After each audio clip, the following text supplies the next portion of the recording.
1800 hours Pakistan Standard Time. Assalamu alaikum. This is Radio Pakistan. The news read by Daman Zaman. The headlines.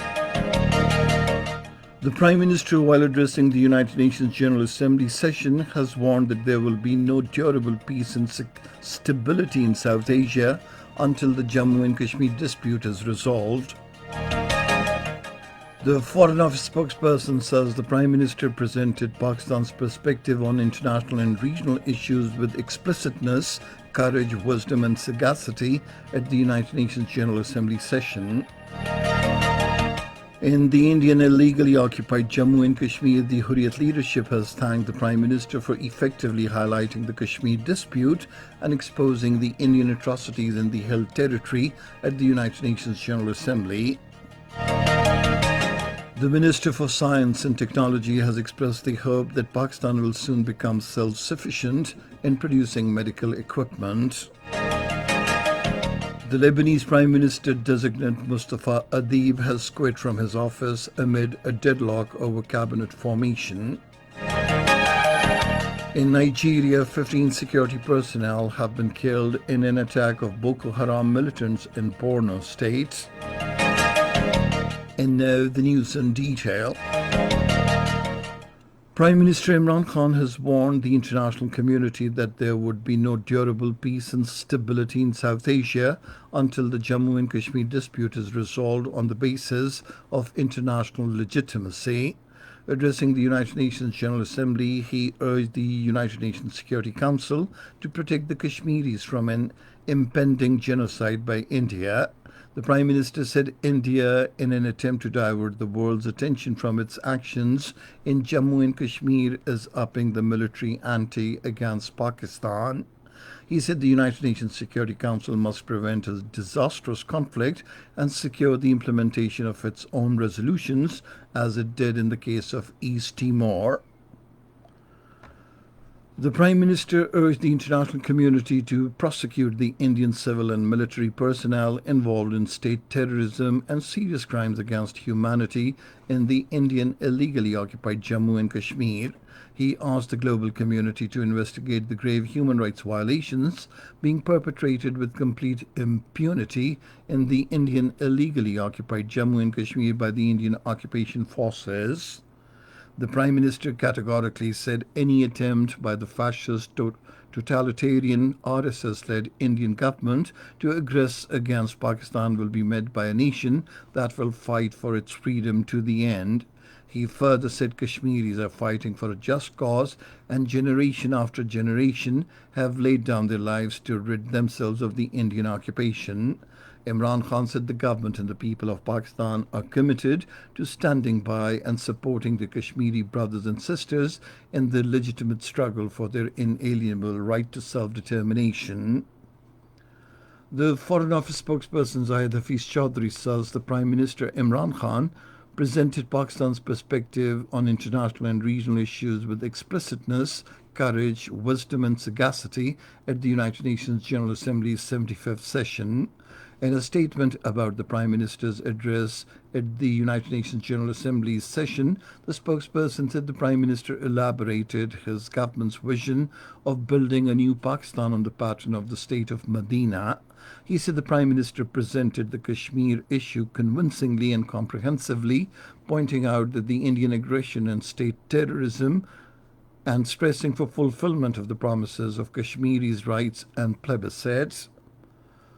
Pakistan says Jammu and Kashmir is not an integral part of India. It never was and it never will be.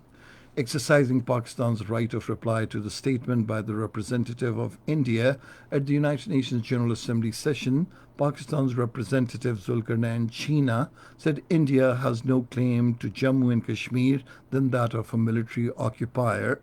He said India is compelled to use naked force to impose its occupation on an unwilling and oppressed people. The representative said the state of Jammu and Kashmir is a disputed territory. Speakers at a webinar hosted by the Kashmir Institute of International Relations has called on the world community, particularly the United Nations, to hold the Indian government accountable for violating all international norms and its obligations under the United Nations Charter. The webinar, titled Digital Apartheid in the Indian Illegally Occupied Jammu and Kashmir, was addressed by former British MP Phil Bennion, Shadow Minister Afzal Khan, British-based Kashmiri rights activist Muzammil Ayub Thakur, and others, highlighting the devastating impacts of over a year-long military clampdown and communication blockade on the Kashmiri society. The speakers termed it as a collective punishment to the people of the occupied territory. This is Radio Pakistan. The Minister for Kashmir Affairs Ali Amin Khan Gandapur has said Prime Minister Imran Khan once again delivered an historic speech at the United Nations General Assembly. In a statement, he said the Prime Minister forcefully presented the case of the Kashmiris to the entire world. He said decades-long Indian atrocities and brutalities on the people of Kashmir will end soon. The Special Assistant to the Prime Minister on Information and Broadcasting, Asim Salim Bajwa, has hailed the Prime Minister Imran Khan's speech at the United Nations General Assembly, saying it made every Pakistani proud and truly represented. In a tweet today, he said the Prime Minister's clear stand on Kashmir and regional peace is worth appreciating. In the Indian illegally occupied Jammu and Kashmir, the All Parties Hurriyat Conference, other pro-freedom leaders and organizations have thanked Pakistan Prime Minister Imran Khan for effectively highlighting the Kashmir dispute and the Indian atrocities in the territory at the United Nations General Assembly. In a statement in Srinagar, APHC spokesman said Prime Minister has truly exposed to the world the ugly face of the so-called democratic India. Senior Hurriyat leader Professor Abdul Ghani Bhatt hailed the Prime Minister Imran Khan for his persistent support to highlight the Kashmir dispute at international fora. Other Hurriyat leaders and organizations in their separate statements said Imran Khan proved himself as true ambassador of Kashmiris by presenting the just cause before the world community in an effective manner. The American Department of Treasury's watchdog Financial Crimes Enforcement Network has exposed the involvement of 44 Indian banks in money laundering of $1.53 billion through 3,201 suspicious transactions. In a report, the watchdog exposed money laundering and facilitation to terrorists in India after the American banks filed a set of suspicious activity reports against these banks over the transactions made by different entities and individuals between 2011 and 2017. The report revealed that besides India, the laundered money was also used in Indian Premier League.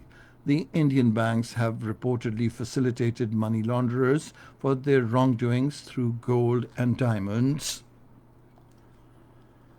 The Minister for Science and Technology, Chaudhry Fawad Hussain, has said Pakistan will soon become self-sufficient in producing medical equipment. Addressing a news conference in Lahore today, he said a medical industrial unit will be established at the Allama Iqbal Industrial City, Faisalabad. He said 1,100 ventilators are being produced monthly in the country, and a vaccine against COVID-19 is expected to be available by the start of next year. He said Pakistan is also working on local manufacturing of X-ray and dialysis machines. He said 30 million syringes will be manufactured locally to administer a vaccine of COVID-19. 566 new coronavirus cases and 7 more deaths due to virus infection were reported in the country during the last 24 hours. 295,333 corona patients have so far recovered in the country from the infection. The overall death toll has risen to 6,451, and there are 7,797 active cases in the country. In Lebanon, Prime Minister designate Mustafa Adib quit from his position amid political impasse over formation of a new government cabinet. Mustafa Adib announced this after a meeting with President Michael Aoun. In Nigeria, 15 security personnel were killed when Boko Haram militants ambushed a convoy of government officials driven in vehicles near Monguno town in Borno state. According to official sources, the security personnel were deployed to provide escort to the local officials. And finally, the weather. Mainly hot and dry weather is likely to prevail in most parts of the country, while very hot conditions have been forecast in few southern parts during the next 12 hours. However, rain with wind thunderstorm is expected in Upper Khyber Pakhtunkhwa, Potohar region, Gilgit-Baltistan, Kashmir and surrounding areas. And that is the end of this news bulletin. For more news and analyses, log on to our website radio.gov.pk, and you can also watch the live video streaming of our bulletins on the link facebook.com/Radio Pakistan News Official.